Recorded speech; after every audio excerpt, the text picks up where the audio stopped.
नमस्कार। नेपाली काङ्ग्रेसको आधिकारिकता विवाद सम्बन्धीको मुद्दा सर्वोच्च अदालतमा जाने भएको छ। आज नेपाली काङ्ग्रेसको देउबा पक्षको बैठक बसेर हिजो निर्वाचन आयोगले गगन थापा पक्षलाई दिने आधिकारिकता निर्णयका विरुद्धमा आफू नै आधिकारिकता र वैधानिकता भएको माग गर्दै सम्मानित सर्वोच्च अदालतमा आइतबार रिट निवेदन दिने तयारी भएको छ। यो सँगै निर्वाचन आयोगमा नेपाली काङ्ग्रेसको विवाद सम्बन्धीको विचाराधीन मुद्दा अब सम्मानित सर्वोच्च अदालतमा पुग्ने भएको छ।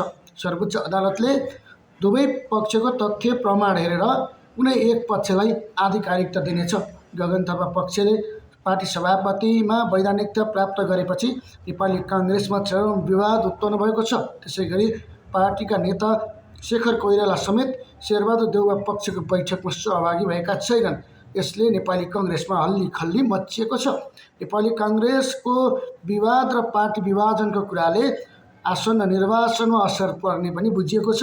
यदि निर्वाचन आयोगले गरेको निर्णय सर्वोच्चमा पुग्यो भने सर्वोच्चबाट मुद्दाको छिनोफानो नहुँदासम्म निर्वाचन हुने कुनै पनि तर्क देखिँदैन।